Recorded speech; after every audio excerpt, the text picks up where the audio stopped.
Ketika semua pihak menurut saya sudah mengevaluasi diri dan menjadikan kasus ini sebagai titik balik, titik tolak untuk menjadi lebih baik, ya semoga saja pertandingan sepak bola kita ke depan akan jauh lebih baik.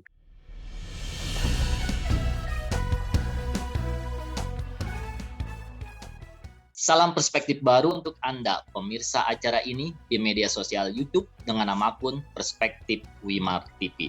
Ingat untuk Anda mengikuti di media sosial, nama akun kami adalah Perspektif Wimar TV.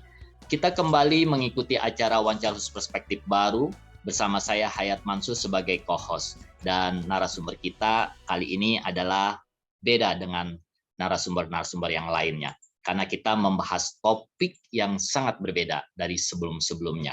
Nah, sahabat perspektif baru, kita akan membahas topik mengenai sepak bola, yaitu olahraga yang paling digemari di Indonesia dan juga termasuk di dunia.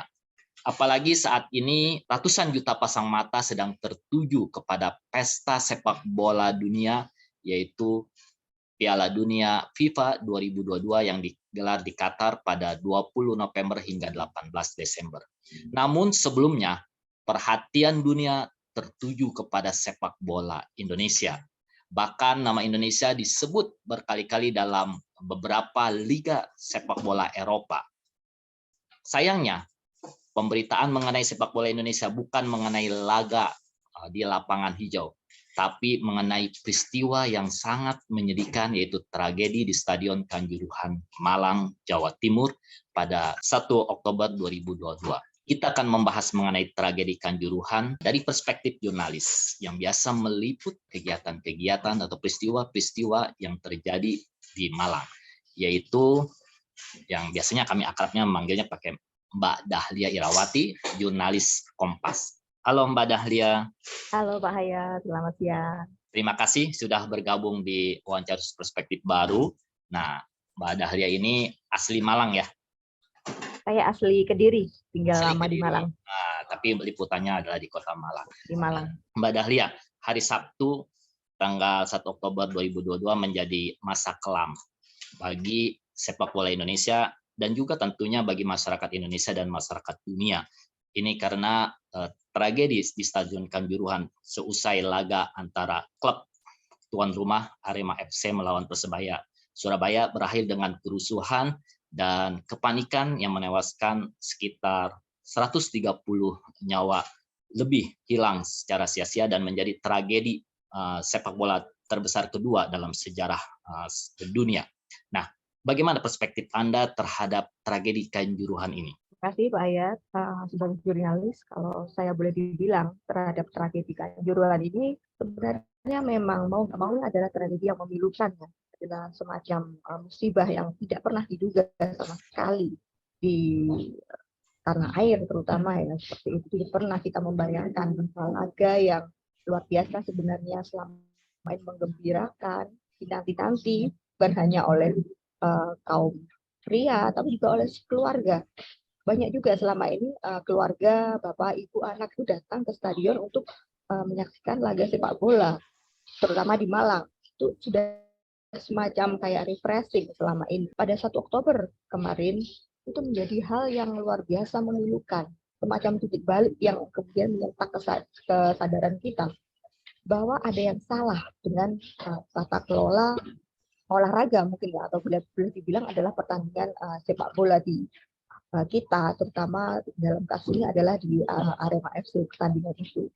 Jadi laga yang memilukan ini, tragedi ini mau nggak mau akan menjadi sebuah pelajaran berharga buat kita semua.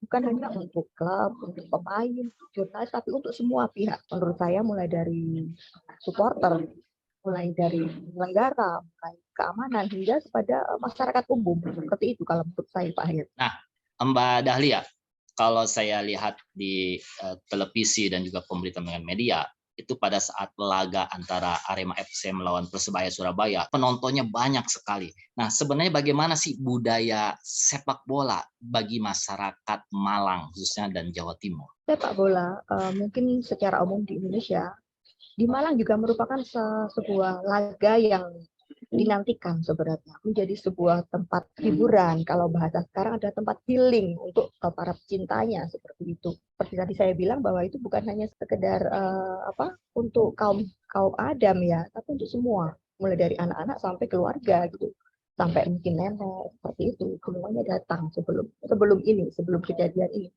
Nah, olahraga sepak bola khususnya Arema itu bukan sekedar olahraga kalau saya bilang, tapi itu sudah menjadi kayak identitas seperti itu. Kemudian dengan nama supporternya memakai nama Aremania seperti itu, ada semacam identitas masyarakat, bahwa masyarakat Malang itu akan lebih berarti tanda kutip itu ketika dia menggunakan ya, istilah dengan nama Aremania seperti itu. Jadi memberikan semacam kebanggaan tersendiri. Jadi bukan hanya laganya, tapi menyebut diri sebagai supporter Arema itu menjadi kebanggaan tersendiri di masyarakat Malang seperti itu. Tragedi Kanjuruhan ini sudah pasti mencoreng persepak bolaan Indonesia di kancah internasional. Padahal sepak bola Indonesia sedang berupaya memperbaiki, meningkatkan prestasinya. Nah, dalam hal ini dari salah satu peristiwa tersebut tentu saja yang sangat terpukul adalah para supporter, khususnya supporter Aremania. Nah, bagaimana kondisi para supporter Aremania saat ini setelah peristiwa Kanjuruhan tersebut? Setelah kejadian ini sudah lebih dari 40 hari ya, kondisi supporter Aremania di mana sebenarnya tetap masih berduka karena memang dengan korban yang demikian banyak, dengan situasi yang situasi kejiwaan yang entah seperti apa, ditinggal begitu banyak orang-orang tercinta. Jadi situasinya sebenarnya masih sangat berduka. Nah, salah satu yang diharapkan oleh Aremania di sini adalah adanya penuntasan kasus. Usut tuntas itu adalah salah satu yang diharapkan bisa mengobati luka hati, luka batin dari ratusan keluarga korban meninggal dunia ini, agar kemudian bisa menjadi sedikit lebih tenang, lebih lega, bahwa keluarga mereka meninggal akhirnya tidak sia-sia seperti itu. Nah, berbicara mengenai penuntasan kasus, ini kalau dari pemberitaan media-media massa, itu tampaknya keluarga korban dari supporter Aremania ini kesulitan mendapatkan keadilan. Apakah benar mengenai hal tersebut? Yang dituntut oleh teman-teman Aremania di Malang sebenarnya adalah bukan kesulitan untuk mendapat keadilan, tapi adalah penuntasan kasus sampai ke akar-akarnya seperti itu ya, bahwa selama ini sudah ditetapkan ada 6 tersangka, tapi rata-rata adalah tersangka lapangan seperti itu, Pak. Nah, yang dituntut adalah tidak seperti itu. Ini adalah insiden besar, dan menurut versi Aremania itu kan sudah tertata sangat rapi sekali bagaimana itu terjadi. Artinya ada pihak-pihak yang levelnya lebih tinggi harus turut bertanggung jawab terhadap kasus ini, dan itu yang sekarang ini dituntut oleh Aremania. Makanya pada beberapa hari yang lalu saat datang berombongan ke Jakarta meminta dukungan ke Komnas HAM, termasuk ke Polri, ke Mabes Polri, Aremania sudah berusaha memberikan laporan tersendiri versi Aremania untuk diusut terkait tragedi Kanjuruhan ini. Jadi Aremania tidak hanya bergantung kepada laporan yang diproses oleh polisi versi polisi, tapi beberapa waktu yang lalu saat ke Jakarta, Aremania sudah mengirimkan laporan kejadian tragedi Kanjuruhan itu versi Aremania. Nah, harapannya ini bisa terungkap lebih tuntas seperti itu. Nah, menarik sekali nih, karena saat ini saya selalu mendapatkan laporan-laporan tragedi Kanjuruhan itu versi pemerintah atau versi aparat keamanan ataupun versi tim gabungan pencari fakta gitu ya. Nah, bagaimana sih laporan tragedi Kanjuruhan versi Aremania? Versi Aremania itu sebenarnya adalah bahwa kejadian ini seperti yang dibilang tadi, bahwa ini belum selesai. Para pelaku belum diusut tuntas seperti itu. Bahwa ada pihak-pihak yang levelnya lebih tinggi itu harus turut bertanggung jawab. Level lebih tinggi nanti akan dibuktikan di pihak kepolisian sampai mana seperti itu. Apakah ada perintah penembakan dan sebagainya, itu kan menurut Aremania itu tidak mungkin tiba-tiba hanya datang dari hanya para petugas di lapangan seperti itu. Tapi jauh lebih tinggi lagi ada pihak di balik itu yang turut bertanggung jawab. Nah, sasarannya seperti itu. Bukti-bukti baru itu juga disertakan seperti itu pada laporan Aremania yang ke Jakarta beberapa waktu yang lalu. Disertakan, harapannya kasus ini akan berjalan beriringan. Jadi penyelidikan versi polisi, kemudian akan disusul penyelidikan kasus versi laporan Aremania. Orang level tinggi ini siapa? Kalau yang di pemberitaan kan Kapolda Jatim sebelumnya kan sudah dicopot gitu kan, artinya itu level tinggi juga kan, artinya bukan level yang di lapangan gitu kan. Terus pihak penyelenggara juga sudah dijadikan tersangka. Nah, siapa nih level yang tertinggi ini selain orang-orang tadi yang saya sebutkan? Kasus hukum menurut Aremania itu tidak cukup hanya dengan dicopot atau dipindah tugaskan seperti itu, Pak, tapi diproses secara hukum. Misalnya harapannya ada Kapolda Jatim seperti itu, harapannya harus dimintain keterangan juga seperti itu. Tidak sekedar hanya dimutasi seperti itu. Nah, ketika kemudian level kepemimpinan di Jawa Timur, polisi Jawa Timur dimintai keterangan, itu menurut saya sudah sedikit melegakan karena salah satu yang disasar, salah satunya adalah memang Polda Jatim seperti itu. Mbak Dahlia, dari kacamata saya nih ya, ini saya selalu melihat pertandingan sepak bola di Indonesia ya, selalu diikuti dengan kericuhan antar supporter. Dan sering terjadi korban gitu kan, entah Persija lawan Persib ataupun tim-tim lainnya gitu kan. Nah, jadi kalau saya lihat bahwa ini adalah puncak dari ketidakmampuan pengelolaan sepak bola di Indonesia. Kalau Mbak Dahlia melihatnya ini, tragedi Kanjuruhan ini, kalau lihat dari sebelum peristiwanya memang sering terjadi kericuhan ya. Nah, apa sih penyebab dari kerusuhan di Stadion Kanjuruhan? Kalau dari saya ya Pak Hayat, kasus ini terjadi adalah semacam tumpukan kesalahan, pembiaran yang terjadi berulang-ulang secara terus-menerus. Pengabaian seperti itu. Bukan hanya pihak keamanan, tapi juga penyelenggaraannya seperti itu. Kayak misalnya kalau dari level penyelenggara lokal, jumlah tiket yang selalu berlebih, seperti itu dianggap biasa. Seperti itu ketika orang datang hanya karena dia kerabat atau keluarganya para pejabat, dia bisa masuk dengan bebas, seperti itu tanpa harus membeli tiket. Kejadian seperti itu kan sebenarnya tidak benar, tidak baik juga. Siapapun yang masuk stadion harusnya punya tiket.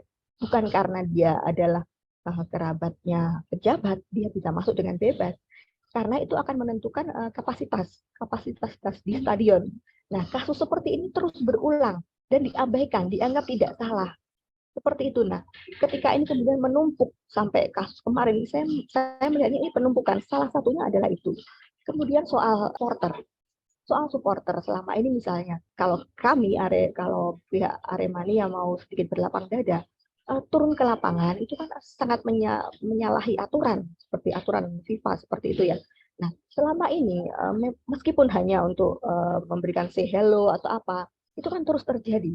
Turun ke lapangan dan kemudian sedikit banyak memicu yang lain turun, bergerombol dan akhirnya nah, ketika itu dibiarkan, itu dianggap benar, padahal itu tidak benar, itu salah menyalahi aturan. Pada akhirnya akan menimbulkan persoalan. Nah, persoalan itu meledak dan itu adalah tanggal 1 kemarin. Mulai dari aparat keamanan yang kemudian entah tidak paham atau tidak menaati standar aturan dari pengamanan, tidak boleh membawa senjata dengan senjata yang seperti itu gas air mata dan sebagainya, kemudian membawa. Nah, tumpukan-tumpukan kesalahan itu terakumulasi kalau saya melihatnya. Terakumulasi dan kemudian meledak pada tanggal 1 Oktober kemarin. Termasuk penyelenggaraannya yang kayak penyelenggaraan waktu segala. Entah itu kesalahan di pihak mana, itu yang harus diteliti lebih lanjut. Waktu pada jam-jam yang memang itu memang jam-jam yang mungkin secara siaran adalah ratingnya tinggi ya.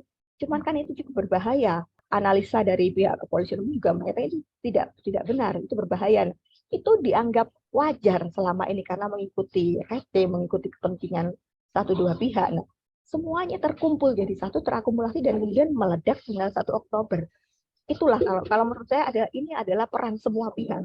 Semua pihak harus mengevaluasi diri seperti itu. Lalu bagaimana upaya yang harus dilakukan perbaikan agar sepak bola Indonesia ini lebih tertib dan lebih menghasilkan prestasi? Kalau menurut saya semua pihak, terutama terkait penyelenggaraan sepak bola ini, kompetisi sepak bola ini harus mengevaluasi diri. Salah satunya mulai dari penyelenggara liga misalnya. Harus benar-benar melakukan evaluasi terhadap misalnya stadion.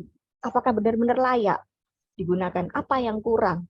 Apakah ada sistem jalan keluar dari pintu masuk, pintu keluarnya itu benar-benar sudah bisa menjamin keselamatan dari supporter nantinya, apakah kemudian bagaimana tempat duduknya, kemudian bagaimana sirkulasi udaranya, itu harus benar-benar dievaluasi, karena pada kasus Arema kemarin rupanya sudah beberapa tahun, 2 tahun lebih itu tidak ada evaluasi. Jadi verifikasi yang digunakan adalah 2 tahun sebelumnya, seperti itu. Nah, itu salah satunya. Yang kedua, pihak keamanan juga harus belajar bagaimana mengamankan laga sepak bola yang berbeda dengan pengamanan unjuk rasa misalnya. Dan itu harus dipahami bersama. Berikutnya adalah supporter, salah satunya supporter, pendukung, bahwa mereka juga punya kewajiban untuk menyukseskan pertandingan ini. Bukan sekedar saya sudah membeli tiket, jadi saya boleh bebas berbuat apa saja, tapi kamu juga harus taat terhadap aturan. Salah satunya tidak usah turun ke lapangan, seperti itu, salah satunya seperti itu. Nah, ketika semua pihak menurut saya sudah mengevaluasi diri dan menjadikan kasus ini sebagai titik balik, titik tolak untuk menjadi lebih baik, ya semoga saja pertandingan sepak bola kita ke depan akan jauh lebih baik, seperti itu. Oke, Mbak Dahlia, tadi sudah ada masukan soal kita harus memperbaiki dari sisi prasarana itu stadion, dari sisi keamanan, dan juga dari sisi supporter. Nah, saya ingin tahu nih, dari sisi organisasinya, yaitu dari sisi klubnya dan dari sisi SSI sebagai organisasi yang mengelola kompetisi ini, apa yang harus diperbaiki? Banyak hal sebenarnya kalau menurut saya, baik PSSI maupun klub ya, karena klub-klub ini kan menginduk ke PSSI. Bagaimanapun juga PSSI harus bertanggung jawab terhadap kasus-kasus seperti ini.